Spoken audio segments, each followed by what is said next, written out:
All right, ladies and gentlemen, I'm the Amazing Vito, and we're talking to the one and only Mr. Kenny Biddle. He is a skeptic, and he's got a million and one things. He's a writer, a photographer, a blogger, a speaker, and a podcaster. And he did something really cool. Yesterday, he invited me. He had a what was it called? What was It it? was a viewing party. It was a private viewing party. Yeah.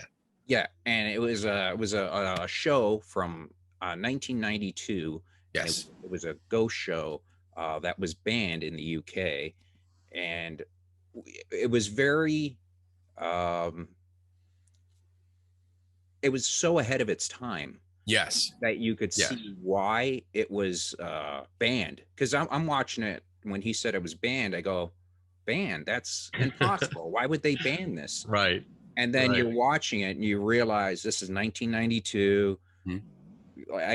It was so ahead of its time. It really was. It was. It And was. It was called Ghost Watch. Here's the cover. It's really hard to get, but yeah, I mean, from 1992, and we kept referring back to that during the discussion afterwards because you have to go into that time set, the time frame, because like nowadays we're used to it. We're used to the ghost hunting reality shows. We are used to the jump scares or the weird twists in horror movies, and it's pretty much routine anymore. And when you go back to it and realize that this was aired as a live program, yeah, so even though it was recorded weeks in advance, so it was all done, but they put it on the air on BBC One as a live show with people calling in. And as we discussed last night, one of the things that went wrong during the broadcast was that there was a telephone number people could call in and with their own stories, or if they saw something strange and they wanted to report it. And when they called in, there was supposed to be a disclaimer that told the people this is all fake. This is basically, we filmed this, it's not real, just to let you know. But so many people called, that system crashed and people were not getting that message. So the video viewing audience thought it was real. yeah, And when you watch this film, it's it's pretty much a classic horror film. yeah, It starts really slow. Some people are making fun of it, and you really don't get a sense of urgency except from the family. And then it builds and builds and builds until it builds so high, and then it throws you a twist. For a second, you're like, "What's going on?" What yeah, We were all like that. We're like, "What happened?" What? And then, and a minute later, it was like, "Holy crap!" they they just took us for a ride, and it was just amazing, yeah. amazing. And that to me, it's in the same genre as, and this happened a few times. And I mentioned where famous comedian, famous magician, uh, Daniels in the UK. This was a Halloween special, so this Right. was playing through during Halloween night, Mm-hmm. and Paul Daniels did the same thing, but he did it with an Iron Maiden, and it came down on him, and it was a build up, and all of a sudden, it was one of those stunts where he was, put in the Iron Maiden, and he said, I want my wife out of this room, just in case, and Right. building up suspense, and everybody's watching. You're thinking, yeah, I get, everybody knows the escape artist always gets out of it. So you're watching this, and then all of a sudden, the timer, and you're going, something's not right here. He's not, one of the chains is not moving, and the timer goes, the thing comes down with this crushing sound. You're sitting there going, I just watched a guy get killed. Right. And Right. all you hear in the studio in the BBC is, can everybody please get up from their seats and exit the studio now, please? And then it faded to black. And then all hell broke loose with everybody calling the BBC saying, "Is Paul Daniels dead? Is what happened? Did I just witness a man die?" And he had to come back. He went home, and he was told to come back to the studio, to come in, I think it was the 12 o'clock news, to come on and say, hi, I'm alive and well. Have a happy Halloween, be well, and it was Yeah. really cool. But, and again, it was like, it reminded me last night of, it was like the first time when the radio of Orson Welles. Yeah. The War of the Worlds. Yeah, Yeah. when people thought, this is real, this guy's freaking out, it has to be real because it's on the radio, and it just got people going. It got people, Excited and scared. And yeah. yeah, you had a lot of that. So anyways, that was really cool. And yeah, I really enjoyed it. So Cool. I wanted to say this. What I've noticed, I've watched you interview people, everybody from Joe Nickel to the psychic. You always have, there is this kindness to you where you're respectable, you're kind, you're not rude. You try and be as nice as possible when you're asking hard questions, and you don't want to uh I love James Randi. And James Randi, for those that don't know who James Randi is, then you're You living should. on, you should know. You You should. should look him up. And where he showed no mercy towards especially psychics or anybody that was claiming any paranormal ability. He would lambaste them. He showed no mercy. And where you were, it's like, been there, done that, seen that. Let's go a different angle. Instead of being the enemy, let's just have a discussion. Okay. Yeah. And the people at home or anybody watching, you can make up your own minds. And I think that's very cool of you. I think Thank you. Thank you. I wish more people did that. I think it's a good approach. I mean, I've learned over the years, because I was like that. I was very blunt. James Randi he was direct. He was very direct. Like, I don't think he was so much rude, but he was direct. Like, if you failed, you failed, and that was it. And I respected that. He didn't bullshit you. He just said it like it is. But I understand that I want to talk to not only people that agree with me or have the same views as I do, and maybe have expertise in different areas, so they can come on my show and talk and educate people. But I also want to have conversations with people that have opposite views and beliefs. And if you're not respectful, if you're not just polite, they're not going to want to. Right. And I think that was a big part of James Randi's reputation later on, is that he was so direct and he was like this cut and dry, and people were afraid to approach him, and or afraid to talk to him, or didn't outright refuse to talk to him because they didn't want to be embarrassed like that. And I'm trying to take his approach, but maybe on a more kinder level, maybe a more polite level, where, yes, if I have someone like the last show I did with the psychic, yeah, I don't believe in psychics. Not at all. I don't believe in mediums. I don't think those abilities exist whatsoever. But I want to hear her out. I want to hear what she had to say and let her explain it in her own words. And then we can talk about it. I can throw questions. If I disagree, I'm going to disagree, but I don't have to be very, I guess rude is the best way to describe it. I don't have to say, well, you know what? I don't think you're right, so let's move on to the next one. That to me would just be a rude approach. Yeah, and you wouldn't get far, like asking anybody else to come on, because you would fall into a camp of Right. you would fall into that camp of, he's a skeptic, he doesn't believe in any of this. He will go after you. He will make you, if you go on his show, he'll make you look stupid. Right. And you didn't do any of that, because I'm watching it going, yes, I like this approach, because I don't believe in psychics. uh I just don't. I think the whole thing of we all want, when I'm watching a psychic or anybody, that we all wish we had, we're all special. And I tell Mhm. this to everybody. I go, you are special. You don't need to we're all Pretend. we're all Yeah, stardust, man. We're all special. We really are. we are. So Yes. don't need this, and I always think, now, is the person being sincere?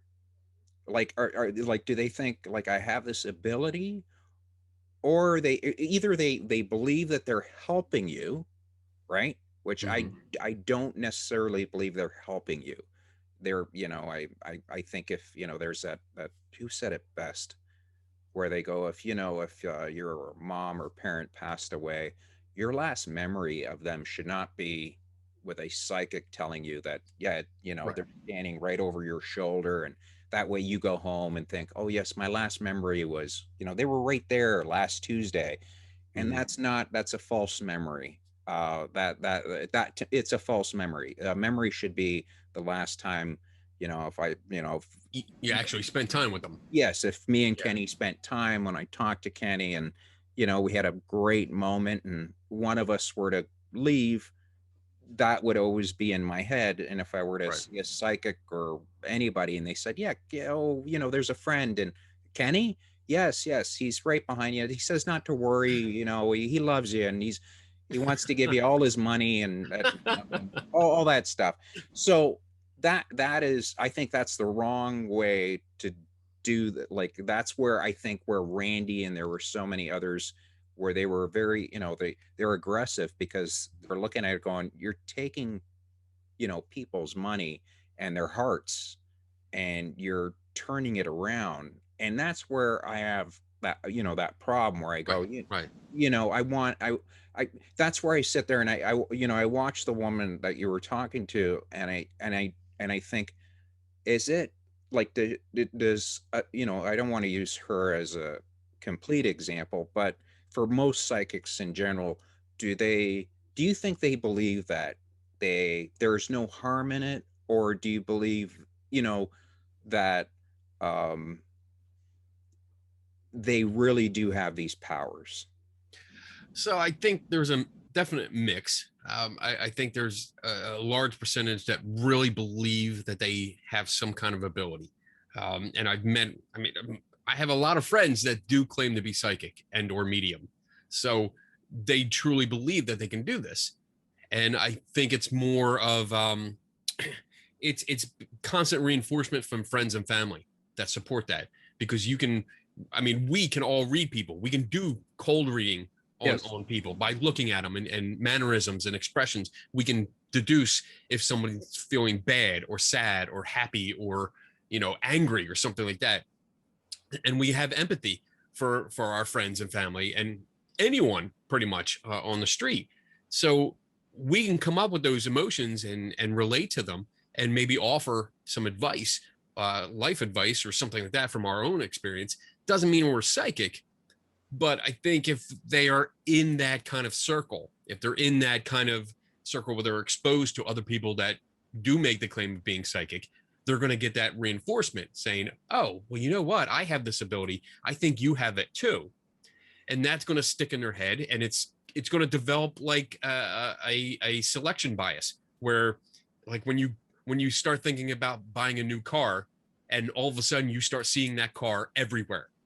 So once you get the idea in your head that you might be psychic, you start trying to fill that gap, fill in that thing and associate it with everything that happens. When you start guessing that people are feeling a certain way, they're like, oh, how did you know that? Oh, maybe I'm psychic. And they absorb that belief, they confirm it, and it becomes part of their core belief system. So they go about their business really thinking that they have this ability. Um, but then on the other side, yes, there are people that are deliberate hoaxing. They know they can't do this shit. They know they're cold reading or hot reading. There's been a bunch of psychics that have been exposed for this, especially when it comes to hot reading. But they know what they're doing, and they know they're dishonest, and they are dishonest. And when it comes to those kind of people, then it's a different approach. I'm not going to be nice about it. It really does piss me off when I know they're taking advantage of people, and I will call it out, especially if they're doing medical stuff. Yes, Especially, oh that's my goodness. that's the Yes. one that I sent you a tape where I did the I think I sent, did I not send you a, where I did one where James Randi did a famous, when he was on I think it was on what was it? It was on Carson. People that don't About know, this, yeah, it was on psychic Carson. surgery. Psychic surgery, Yeah, and it was. I don't have it here with me, but it's a fake thumb, and you stick gizzards and stuff, right. and what happens is, and I could see why. I've watched everything about James Randi, and I've watched it over and over again. That's how much I love James Randi, and what always stuck with me was because I always thought, why does he have to be so aggressive? Where he gets mad. And he told this really sad story of how he was following this faith healer around, and there was this poor kid in a wheelchair Mhm. that was with his mother, and it was like the sixth time that they went from and he was following Peter Popoff, that Right. parasite. If there ever Yeah. was a parasite on this planet, it's that guy. Yeah. God, that guy is just pure evil. So he doesn't even believe in God. He's just, if there was a God, he would be terrified of what he's done. Right. But where Randy said, the kid said, you know, and Randy's tearing up, telling the story, saying, you know, the kid said, we've gone to six of these because the kid wanted to get out of the wheelchair, Hmm. wanted to walk, Right. and that's what this healer Peter Popoff was promising, and they spent thousands of dollars to go to these shows, and Randy's just his voice cracks while he's telling this story, and it's just your heart just goes, because you just sit there and go, God, you really want to beat the shit out of Peter Popoff. I Right. mean, it's just disgusting. So I get why he would go Oh after yeah. these guys. Remember, he was notorious for going after Sylvia Brown, Hmm. where he went right on live TV and he said, I got $1 million challenge. Right. You're more than welcome to take it. And she took the challenge, but she Never went through with it. never went through with Yeah. it, right? And anyway, so I always, when I see psychics, half the time, um, I just sit there and I go, either they don't really want to work for a living, or I know that's a horrible thing to say, but it just seems like, see, I wish I was crooked, right?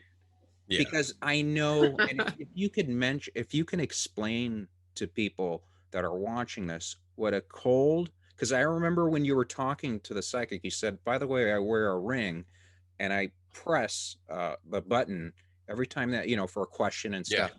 Yeah, that right there. That's Can it. you Yeah. explain what a cold and hot reading is? So a cold reading, that's the most common technique, and that's basically when you're going in cold. Somebody comes into your shop, or sits down at your table at like a psychic fair, and you sit down and start asking questions. Rather than really giving a reading, you start a psychic reading like, I'm kind of seeing like an old person, an older gentleman, perhaps your father or grandfather. Does this make any sense? If I was nodding like this, Exactly. I'm like, okay, good. Has your grandfather passed? And it builds from there. They don't actually know anything. They're asking you questions or getting feedback from you. So the more I ask, like, all right, so was it your grandfather? Has your grandfather passed? And if you say yes, I see your head nodding. Yeah, okay. So, and this is not your father, right? Your father is still alive. Is your father still alive? No, no, he's not. So maybe it's your father. So I'm seeing some gray hair, and some balding. Like, which one was balding? Um, my grandfather. Grandfather. Okay, so this is your grandfather coming through. So he's trying to tell me like he seems to be a happy kind of guy, but he could be like really stern, really really forceful sometimes too. Yeah, he was. So He was very sport. Yeah, he there was you go. So very. that's your basic cold reading. I Uh, had no freaking clue, and now, I'm just going off of you. did you see what you did there? You did two questions where you go, I Right. see a very kind, sweet, and then angry, angry, and then you know what I mean? Yep. You went from one to the other. You went hot to cold. Yeah. And And it's I give you the option. You're telling me which way to go. So if you start looking like confused, then I keep going. I change it up a little bit until you start nodding yes, and then that's where I go. I take that direction. On the other side of the table, if I'm sitting there, that's where this counter comes into play because I usually have it attached to my finger like it is now, and I sit there like this. And every time you ask me a question, I hit the big button and it counts up. And on average, for a 15-minute reading, it's at least 2 questions per minute. So it's that's 30 30 questions. questions. Yeah, at least that's the minimum. And it's just it goes up from there. And depending on my reactions, because I usually just say yes or no. That's it. I don't answer any questions. If they want something else or more particular details, like I'm really not sure, and then let them move on. Now, on the other side of that is hot reading, and that is when they already have information about you beforehand, and then they regurgitate it as if they are getting it from something else. And that usually comes into play if you have to register for an event. And so you put in your name, your credit card, and from that alone, just your name and whereabout you're from, I can get everything on you. I can check your social media because most people don't have it set to private. There's a lot of information about you out there. I can go to several background check sites and see if you've been in trouble with the law, where you've lived, what jobs you've had. I can look at your email addresses and get clues off of that. I can see relatives, and I can go to your relatives' social media accounts. And I can do all this. If I have an hour before I have to talk to you, I can get a ton of Oh information yeah. on you, a Oh yeah. ton. One of the there was a project that a friend of mine was involved in. It was undercover work for a psychic that was doing hot reading, and there was a team that was following along with the session, and in real time they were searching the client's information and finding the information at the same time or sooner than the psychic was getting the information. And we're talking like exact names, dates, um, especially if they come up with information and the sitter's like, I'm not really sure, I'm not really sure. And the psychic keeps pushing it like specific details. That's a big red flag, big red flag. And then usually afterwards, if you start going through social media, like going back, way back, you'll find the answer. You'll find where it is. So those are the two techniques that are used.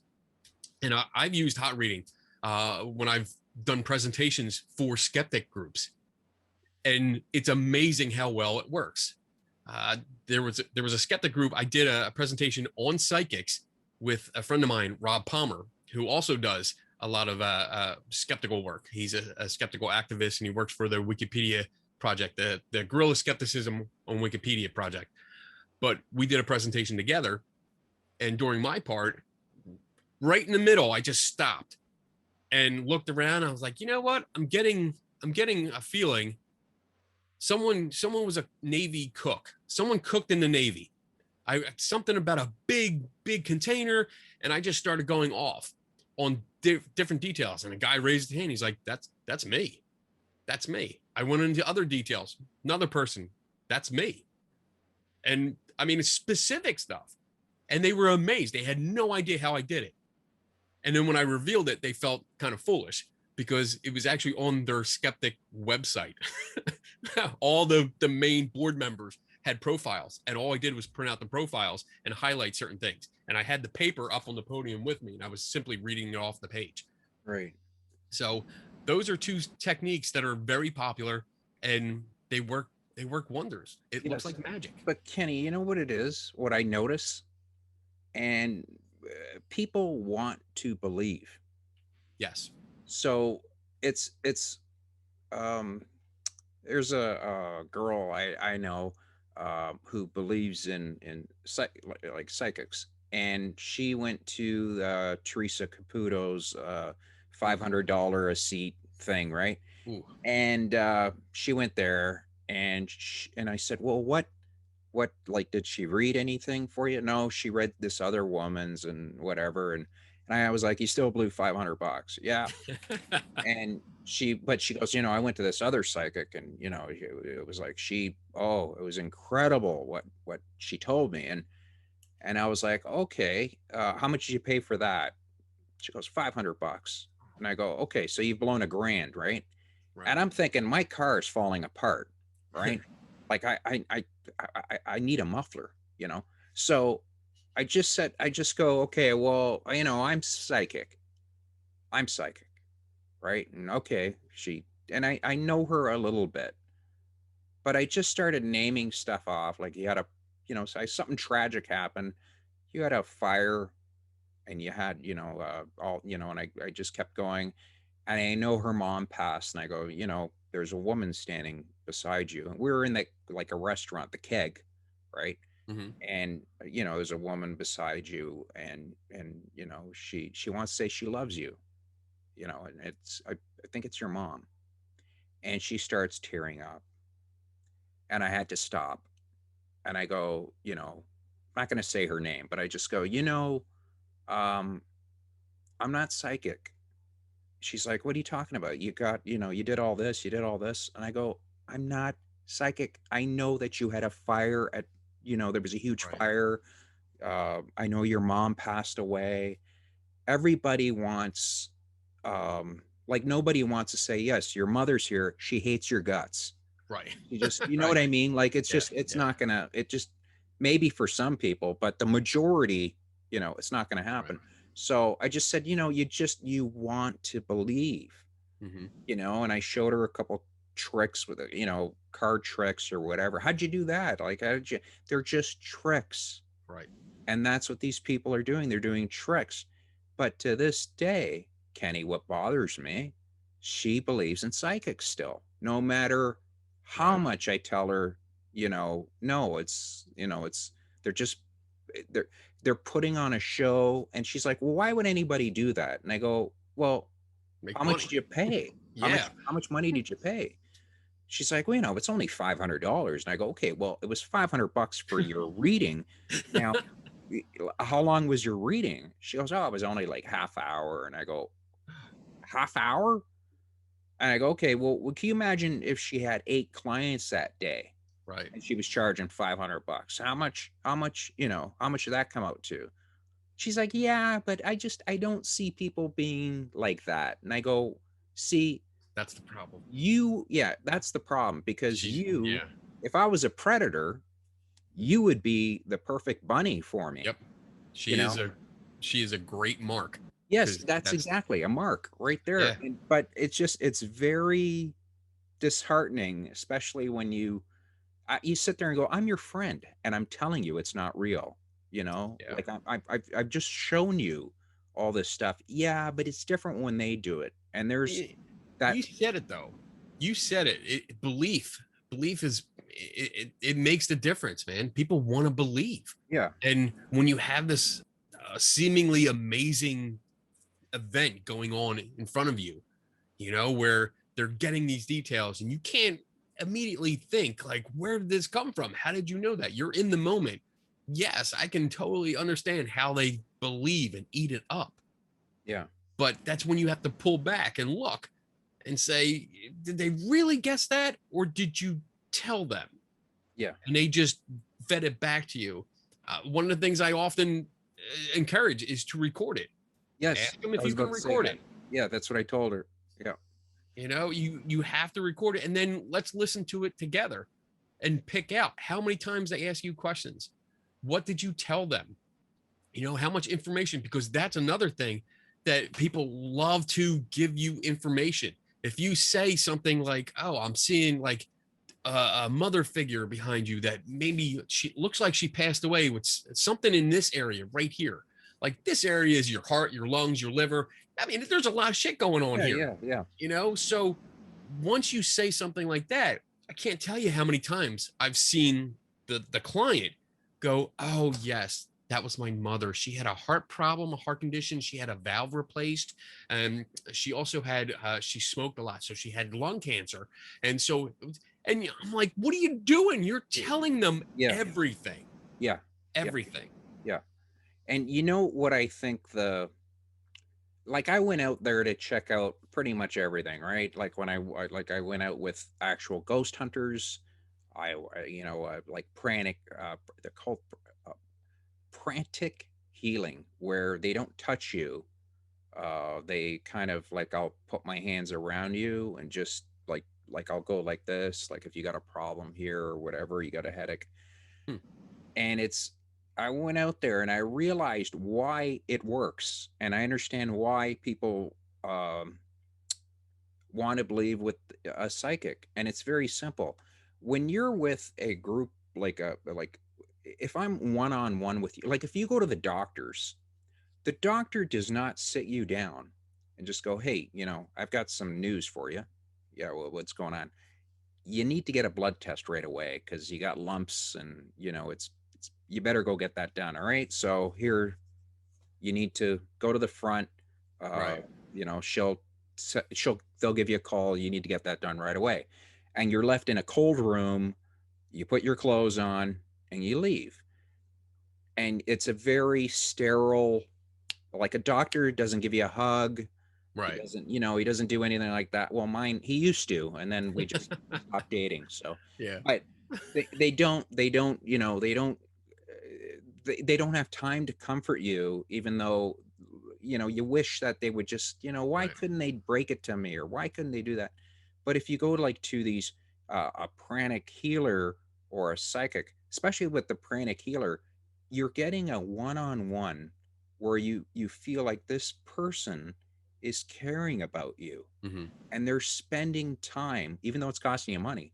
They're spending time trying to help you. And there's this feeling inside where you feel warm, because it happened to me, where you feel wonderful because you just go, I've got a group of like 6 people around me praying and doing like these, like using, like they're telling me Yeah. it's like a energy or whatever. and Drink. but you know what it is, Kenny, it's, you feel special. Right. You feel like you're You're like, part of something. yes. Yeah. And I totally believe that when you have a psychic that's, especially when it's where they're dealing with death and they're talking about something bad, because you don't want to talk about these things with other people. You don't. You just, you do. If you have company over, you never sit there going, you know what, I miss my dad. Or they like, people don't really want to talk about that, Right. because it Right. kind of brings them down or whatever. It just, they're kind of like, no, no, let's, but when you have a psychic that talks to you about, a person from, they're on the other side, Hmm. and, they all of a sudden you feel like, because I remember my grandmother passed away. I could have sworn she was in the house, and I kept getting up and walking around looking for my grandmother, because I'm like, she's not gone. I'm going to walk into a room. It's a dream, Yeah. but she was gone. And I couldn't talk to anybody about that. And it's a very lonely Yes. existence. Yeah. It's very lonely. And then when you have a psychic sit there and say, I could, your grandmother, she wants to talk to you. She wants to let you know that she loves you. And all of a sudden you feel like this is your go between, where you go, and that's very unhealthy, because Yes. what happens is you start calling up that psychic more than you do your wife, and Yeah. saying, you know what, I really want to talk to my grandmother. What are you doing Tuesday? Oh, you happen to be open? Oh, great. And Yeah. that's a very unhealthy thing.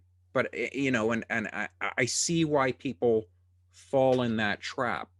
But It's an addiction. That's yes. what it is. It becomes an addiction because you have this. The grieving process is it's one of the hardest processes to go through. And unfortunately, we usually have to go through it several times in our life before we check out and other people deal with us being gone. But it's a very personal and private kind of process too, because you don't know.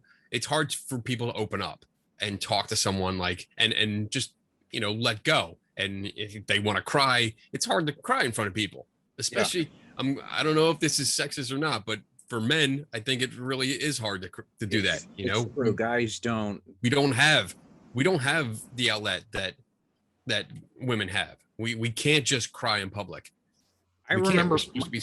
my daughter saw me like tear up, like I don't know what got me going, but she goes, "Dad, are you crying?" And I just go, like, no. Yeah. And it's just she's like that. It was the first time that she ever saw me got like watery eyed, and she's like, she talked to my wife and goes, I've never seen him cry, and it's just I've never seen my dad cry. It's Right. just well, once, and that Yeah. was like when it was my birthday, and he kind of reminded him of me. So, uh, but guys are very, the way guys are. We're Like supposed to be tough. We're you got to supposed be to be tough. always in control and this and that, and we don't have that release or outlet. So it's and when we're talking about going to a psychic, that's a person that actually deals with death in a different way. It's a hopeful way, because they're, as you said, it's a go-between. They are the medium between you and the afterlife, and they're offering, hey, we can still talk to your dead loved ones. We can still give you messages from them, based on information that you give us, but we can still talk to them. So that if you come here and you pay me $200 for a half hour, $500 for a half hour, we can have a conversation with your mother, your father, your son, your daughter. And the term grief vampire is perfect for that, because Yeah, that's what I see it as. You're sucking the money out of people and giving them nothing in return. You're giving them false hope. That's what you're giving them, and it's horrible, and it becomes an addiction, because you always want that next fix. You don't get over the grieving process. You don't finish it. You get stuck in that rut of grieving, well, and you're yeah. there. There was this poor woman that her child passed away. It was a young boy, and this vampire just psychic just kept saying, oh, a little, the little guy, he misses you and all this, and he loves you. And it was disgusting. Like Yeah. you're watching this going, this poor woman, what you're doing to this woman is just evil. Yeah.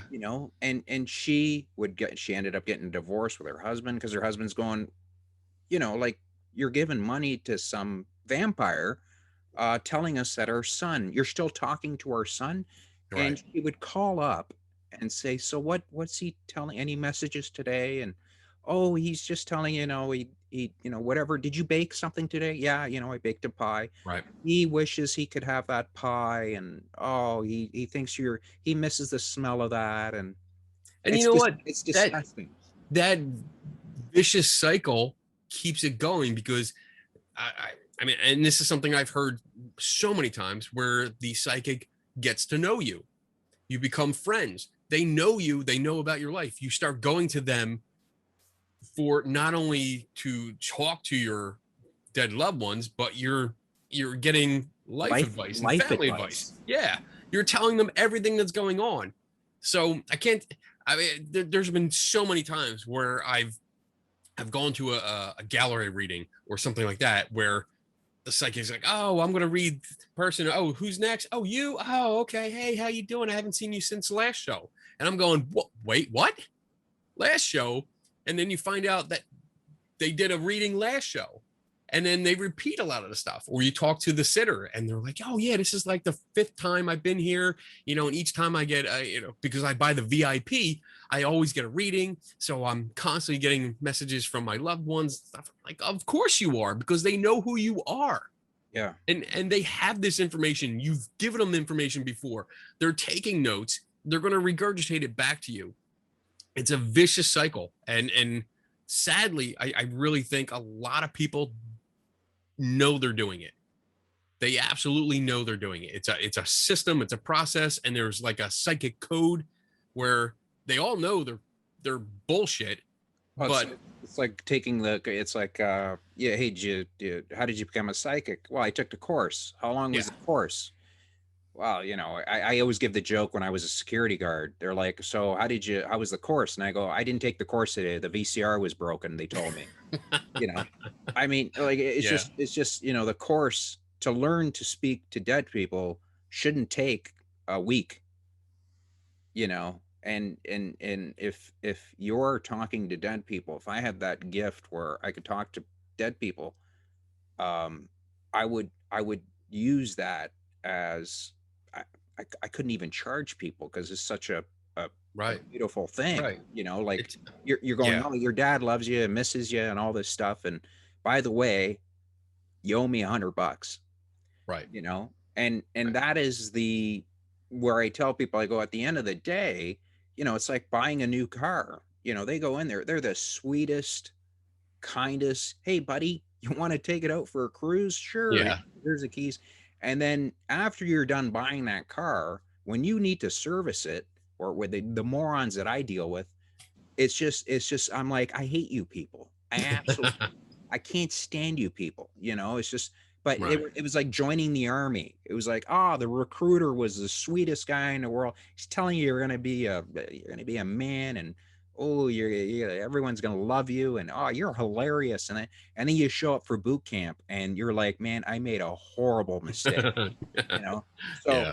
you know what I mean, and what I always found striking was every psychic will say the same thing, and when you had the conversation with the psychic was like you never have a psychic that's an atheist where they just go, oh yeah, when you're gone, you're gone, by the way, there's nobody going to talk to you. Right.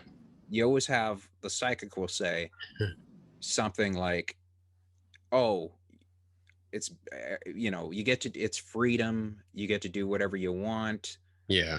The other side is you get to see all these loved ones, It's and I'm all like, nice. It's everything's everything's paradise. everything's Yeah. paradise, and It's and then, but I always tell people, I go, okay, I want you to think of this.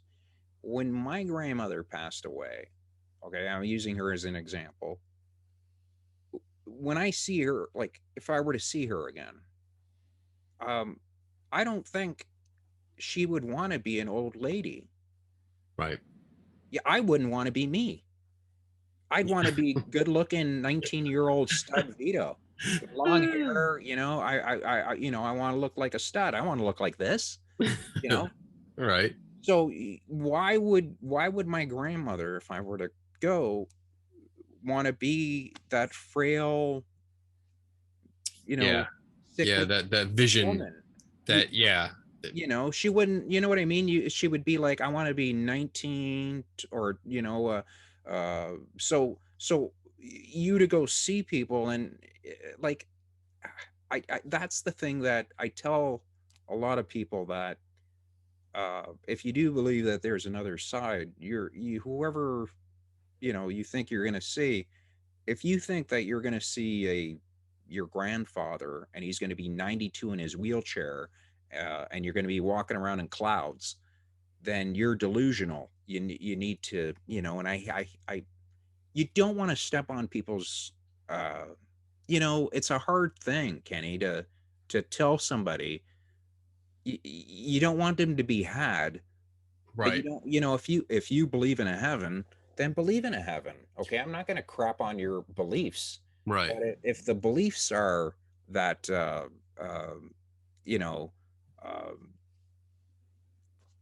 like you're going to see people, and yeah, we're going to have flying cars and whatever your vision of paradise is, Yeah. because everybody's vision of paradise is different. Right. So Right. it's going to be kind of, what you're doing is you're kind of, you're making this weird paradox, this weird thing that it's just, like, don't you understand that this Right. is purposely making it for you? You know what I mean? Yeah. It's kind of like paradise for everyone, but everyone has their own idea what that is. So, are you sure that we can all be at the same place? Yeah. Because my idea of paradise doesn't include certain people, Yeah. Yeah. and maybe other people that I'm friends with, those people I don't like will be included. I'm like, well, that's not heaven to me. That's yeah. So I get it, and I just think that it's easy to believe and to approach people. Like if I don't actively go out and try to tell people don't go to a psychic. I mean, I make videos or I mention stuff on the shows, but it's usually because people ask, and that's where I wait. That's what I wait for. Like, if you want to go see a psychic, you want to pay money, okay. If you ask me what I think, that's when I start telling you, okay, maybe you should look for this. You should look for that. How many questions? Count how many questions they ask you.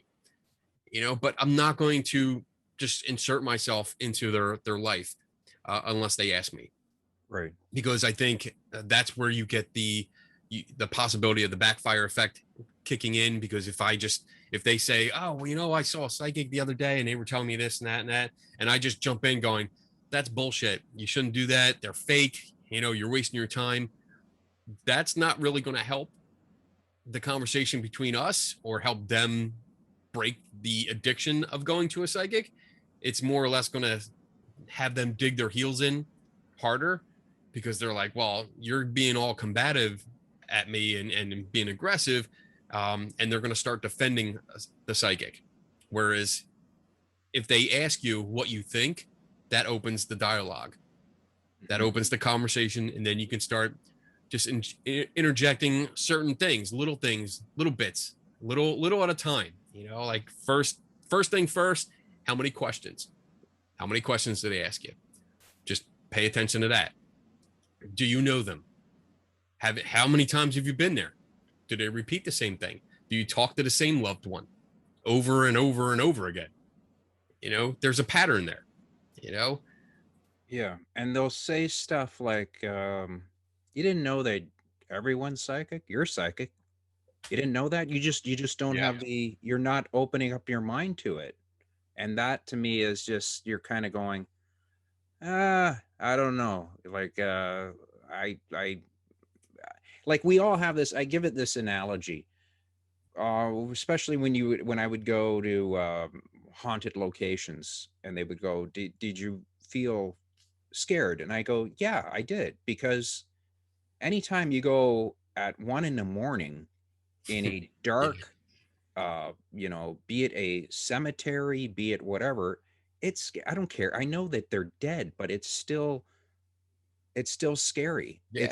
It still gives you this feeling of you're in a cold, uh, Dark, yeah, lonely place with yeah, strangers.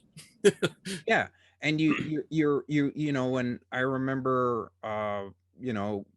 ghost hunting, and they would go, okay, we need to turn off the lights, and this is years ago, and I go, what? Why do we have to turn off the lights? Oh, they still do that. They still do that, but Yeah. it's like, why wouldn't a ghost be like, why wouldn't a, Why? Yeah. you know Yeah.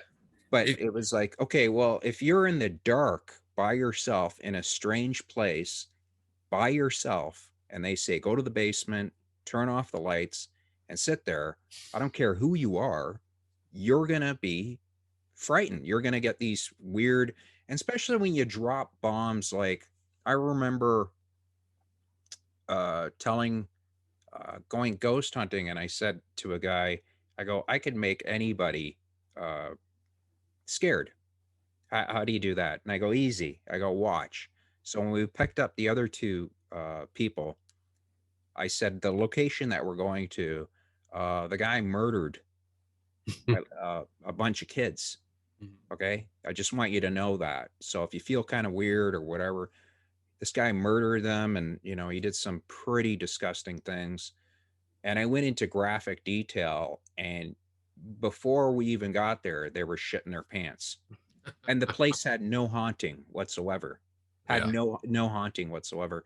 And when we got there, they were convinced that it was haunted. And it's because you put that germ in that person's head. Now, was it nice? No, it's not nice. But it's just kind of, it's just something where you just sit there and you go, okay, um, uh, you know, of course it's not nice to do that to somebody, but uh me myself, I needed to know myself, Right. you know, because That yeah. sometimes you have to ask yourself these questions where you're going, is it just me? Like, am I the only one that thinks I was this? like, You know, yeah, I and do that kind of stuff too. I do yeah, that all the time. Priming, which is what you described, that's what happens. I mean, every time you watch a ghost hunting show or read a book, you get the story. You're primed to that location and what allegedly happened in that location. So when you tell a story like that, they're going to go in there, especially if they believe in this stuff. I mean, and they're ghost hunters that are going on a ghost hunt. Yes, that's what they're going to attribute everything to. So when you go in, if you hear weird noises, they see some shadows, whatever, it's going to be that guy that killed a bunch of kids. That's who's going to get the blame right. for it. Any photos, video, audio recordings, whatever gadgets they have that light up and beep, it's all going to be associated with that story that you told them. Right. And that's as far as it's going to go. You know, they're not going to claim that it's something else. They're not going to look into it to see if there was natural causes for why their equipment did what it did. They're going to have that weird anomaly, that strange anomaly, and say, oh, we got something. It must be that murderer that we were told about. It's got to be, because that's who's haunting this place. Mhm.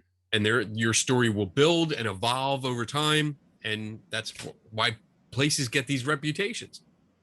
Yeah, like, do you notice, like, we're talking the other last night about Most Haunted, that show, and I remember that came out in 2002. So that was quite a while ago. And I watch, you know, just because I just I just want, you know, I like my wife's like, why do you watch these idiotic things?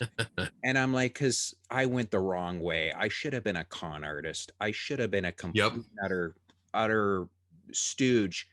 I am a stooge, but the wrong type of stooge, where I could have easily, uh, an example, Most Haunted, the show, it was an English show, and they would go to these haunted locations, and they would have a psychic, and they would go through the whole episode, and you would hear like a weird noise, Mhm. or you know, like, what was that? Or there was a you know, a light, like a little, you know, a little orb, you know, and they were like, "Ooh, this is what was caught on tape when we got back to the studio, and it was an orb." And then now, you know, I watch it, and it'll be like a guy will have like a scratch on his back, he's screaming, you know, and then, you know, the taps will be on, it's full of water, and the room shaking, and I'm just sitting there going, yeah, this is a total setup. This is a total, but they know that there's an audience out there for that. Yeah. Yeah. You know, when I look at the numbers and I go, well, they have 6 million views in 3 months. You know, they Yep. these guys are making a killing, you know, literally. Uh, Right. uh, you know, and I mean, I know for a fact I could sit there and watch it with you, and I could sit there and go, Kenny, did you see that? And you would go, yep. Yep. I Yeah. I know what's going to happen here, and I know Yeah. it's, you know, I know this, and I know, and it's the way it is. Like, Yeah. there was a show, like, what are your ideas about ghost shows and how they've evolved? I think they're entertainment. That's it. I don't think there was any science or good investigation methods showcased in any of them. Um, they evolved as more of a, hey, let's go to this historic place. Let's go to and talk about some of the history and get people involved. And then we'll do a ghost hunt in the dark with night vision cameras, because that was the thing when they really took off. And let's see what kind of spooky stuff we get. And that's it. That's your cookie cutter show right there. And all of them are based off of that. I don't think they've evolved at all. They've stayed pretty much the same as when they started. There's nothing that's different. They do their little interviews. They do some history on the place. They do what they call an investigation, which is just basically sitting in the dark waiting for something to happen. They set up cameras and all that. There's nothing really going on. There's no progression. They don't progress. They don't learn from their mistakes. They don't realize that, you know, you really need to do set experimental controls when you set up this equipment to guard against somebody screwing with it, you know, and we see that a lot. I mean, I can sit there, like you said, we could sit there and watch episodes together, and we can point out, okay, this is going to happen. Watch this. Okay, they're going to use this piece of equipment. I guarantee it's going to go off, and they're going to have some unknown reading, but they're not aware that like their two-way radios can make that device go off. They're not going to mention that at all. So I don't see any progression. I don't see any value in these TV shows except for seeing the locations. That's pretty much it. Yeah, like what I mean by like how it's changed now is that now it's, you know, like somebody, they'll go ghost hunting and all of a sudden they'll become demonically possessed by, you know, and it's just like, hey, Right. Billy, you're all right, and Billy's just sitting there like, you know, and he's, oh, he's not being normal, his eyes were gonzo, man, he was, oh, he's, you know, and he's got this scratch, and it's just like, give me a, you know, you're, Yeah. you know, that's what I mean by it's going. I mean, there was one show where you could order a demon box, and I swear to you, and they will get this box, and they'll go and they'll have like wax on it. Do not open. It'll Yep. come with a note. Do not open. There's a demon in there. And what does the guy do? He's like, I'll open this up because you know what I mean? Right. I need 1,000,001 subscribers.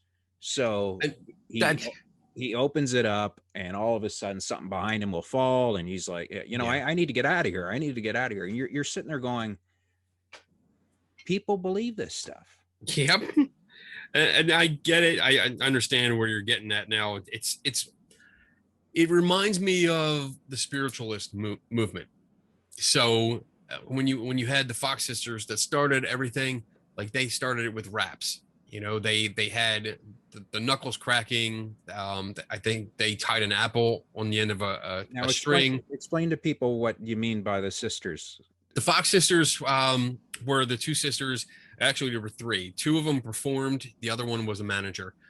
Don't ask me the names. Isn't They that escape me incredible? right now. But they went around claiming that they were talking to a spirit. And it began with Mr. Splitfoot. That's what they called the spirit in their house.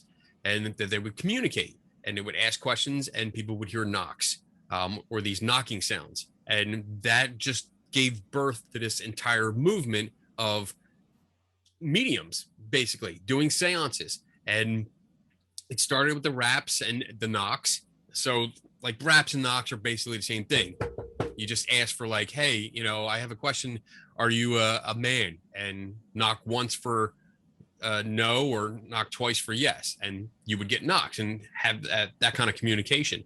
And that developed, other people jumped on it because other people realized, hey, I think I know how they're doing it, or I found my own way to do it. So I'm going to start doing these shows and making money, because the Fox sisters made a lot of money. They lost it all.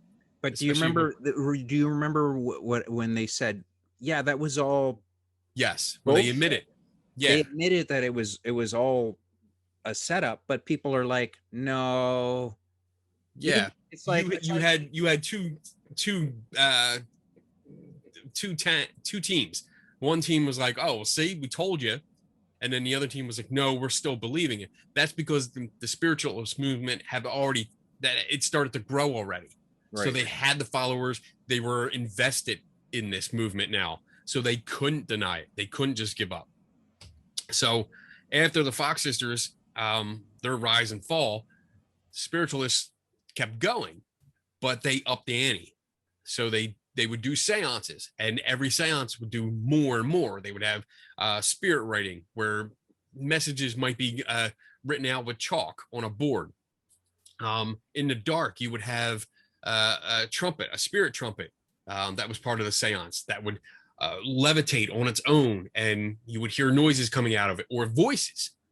coming out of that. And then there was like the spirit cabinet, which was a big cabinet. Usually, they were mostly magicians, but some of them claimed to be spiritualists, would go into the cabinet and you would hear either a different voice coming out of a spirit, or somebody would come out of the cabinet that looked a little different. But remember, all this stuff was done in darkness, so you really couldn't